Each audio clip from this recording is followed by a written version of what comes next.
สภาวัฒนธรรมอำเภอหาดทรายและผู้บริการการจนพงศ์ตราชูผู้บริการโรงเรียนละหารทรายรัชดาภิเษก2ท่านครับให้เกียรติขึ้นพร้อมพวงมาลัยครับผมเรียนเชิญครับตั้งชื่อที่มาหาหน่อมวยมันได้ใหญ่เอ็มคือโกมีแต่พี่น้องกันเดือด200พี่น้องกันเดือด200น้องเขาอยู่นักกว่าแล้วนะยาวเองก็เห็นว่ามันใหม่คนละพวงนะครับเห็นว่าใหม่เลยดรและก็ท่านผอครับผมโอเคครับถ่ายเองก็ได้เซลฟี่มีคนถ่ายให้ด้วยเล่นได้แต่ว่าเป็นไงได้แต่มันต่อจากคู่นี้ก็เป็นขวัญทองก่อนนะครับขวัญทองสองบนพิชิต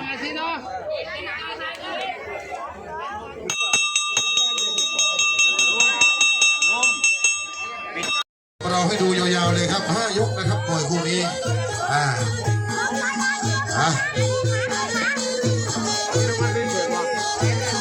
นี่คืออาชีพของเรานะครับโอเคครับเดี๋ยวประชาสัมพันธ์ได้ทราบครับแค่แววว่านะครับไม่ใช่แววนะครับตอนนี้จอบูนะครับมีมา 30,000 บาทแล้วนะครับนี่ครับไอ้โน้ตก็เต็มที่ครับเส้นทางเดินของเราก็คือนี่แหละทำมาหาเลี้ยงชีพนะครับด้วยการชกมวยนะครับได้ดีมาก็มากมายเยอะแยะนะครับ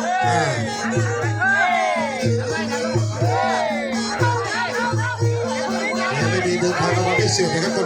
เต็มที่อยู่แล้วครับพัฒนาฝีมือไปเรื่อยๆครับนี่โชคดีมีงานรออยู่เพียบไม่ต้องห่วงครับตั้งใจชกนะครับนี่พัฒนาฝีเท้าไปเรื่อยๆพัฒนาฝีมือครับฝีมือการนักมวยไม่ใช่นักฟุตบอลขอไป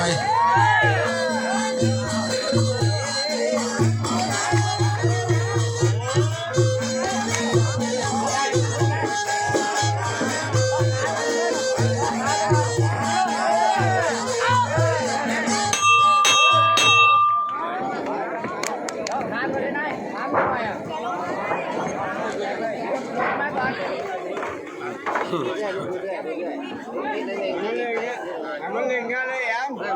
ล่นเลยลองยกเล่น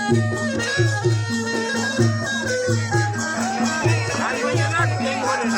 ากับขวาครับแต่ว่าทางเลยครับนี่ซ้ายหน้าครับโอ้รบกวนเมื่อกี้นี่อันตรายเหมือนกันทางข้อเลย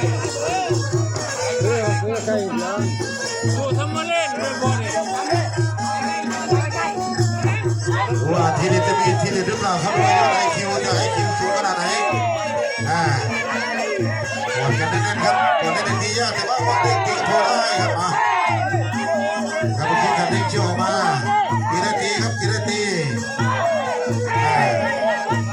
ตียากครับตียากต้องแยกออกมาก่อนก็เข้าค่อยสิเขาไม่เข้าห้าม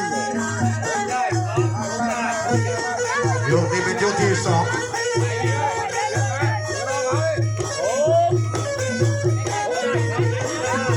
การพูดชี้ขาก็เตือนครับออกอาวุธนะครับเ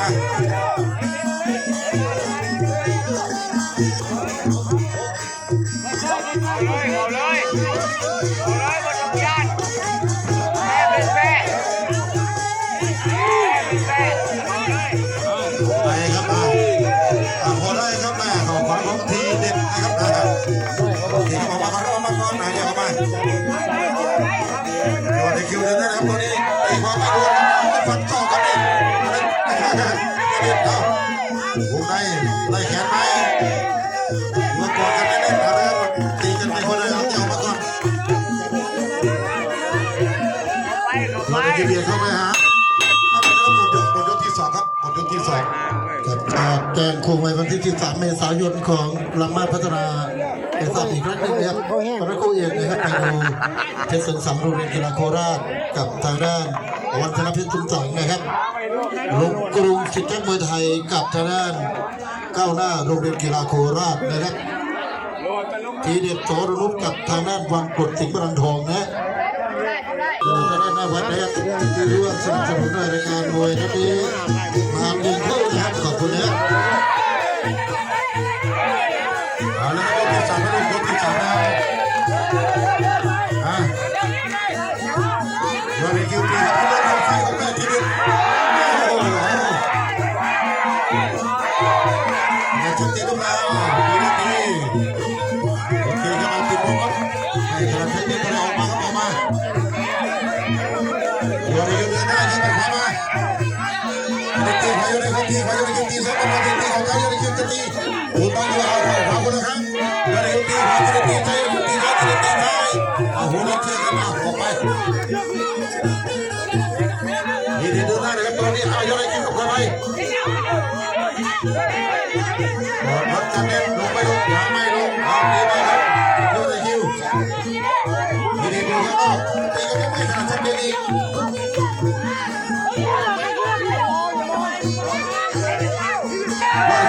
ไม่โดนแข้งซ้ายตีกับขวาได้ในทีเด็ดตีไปก็ต้องลงมาให้ได้ตีซ้ายโดนในคิวที่เอามาได้ตีมาได้ของเขาได้ทีเด็ดเหมือนกันหอยไทยคนเกี้ยวนี่หอยไทยสัตว์ป่าก็เลยโอ้มาสัตว์ป่าสัตว์ป่าไม่โดนในคิวโดนคิวตีของซ้ายตีมาเดียวไปตีของขวาตีของขวาตีของขวาเข้าไปทีเดียวเตี้ยเลยโดนตอกคนเตี้ยเลยยอดไอคิว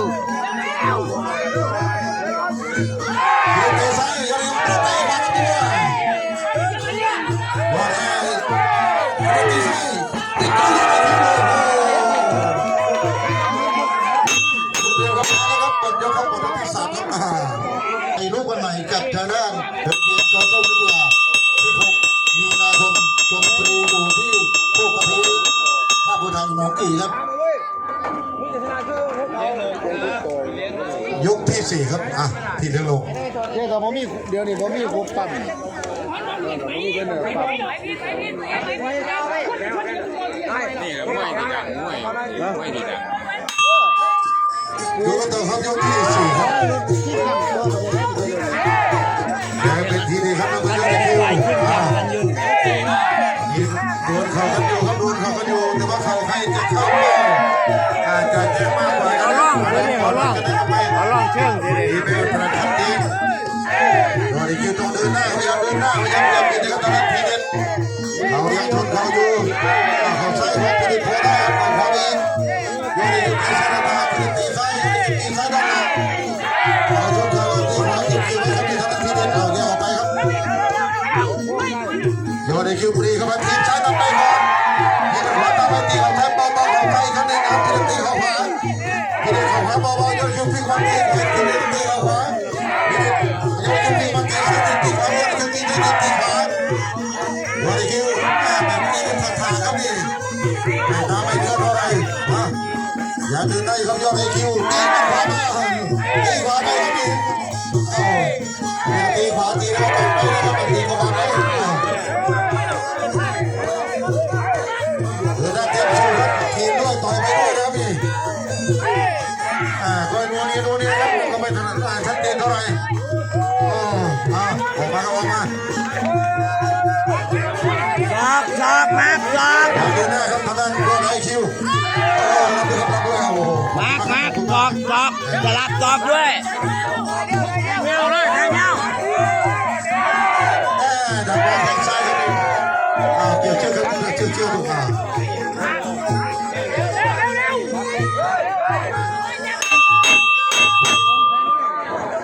หมดยกครับหมดยกอยากย้อนเสียงไว้มาตีแถวนี้มั้งเลยบ่มีผู้ต่อก่อนดอกมันคือก็แม่นลี่มากคือมันเทียบเนาะคือพี่แม่นยกที่5ยกสุดท้าย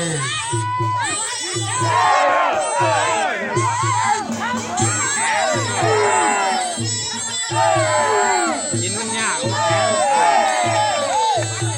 กินไม่ที่แล้วส่งกันแล้วไปเลยรอบไปเรื่อยๆสุดท้าย จังหวะต่อจังหวะมีลูกบอลจังหวะเองครับ มันเรียมมันได้หมดแดงๆอ่ะ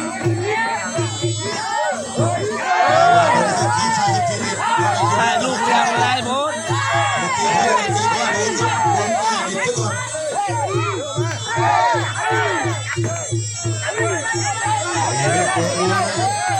ขวาง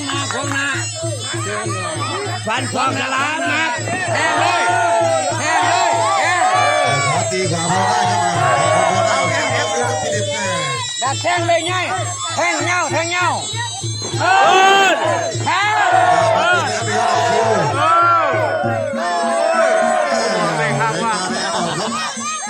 ดักแทงเงาเลยไงดักแทงสู้ครับว่าไรคิวเบียร์จะยิงบัดขวา ใครก็จนดอกเลย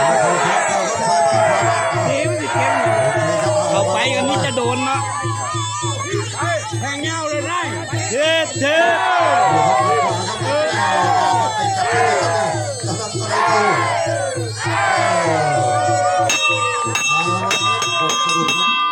สุดท้ายหมดลงไป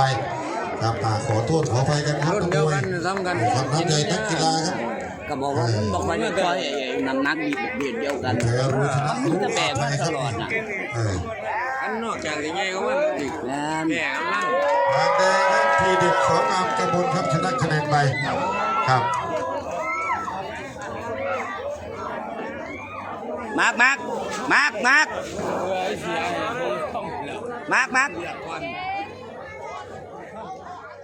โอเคครับ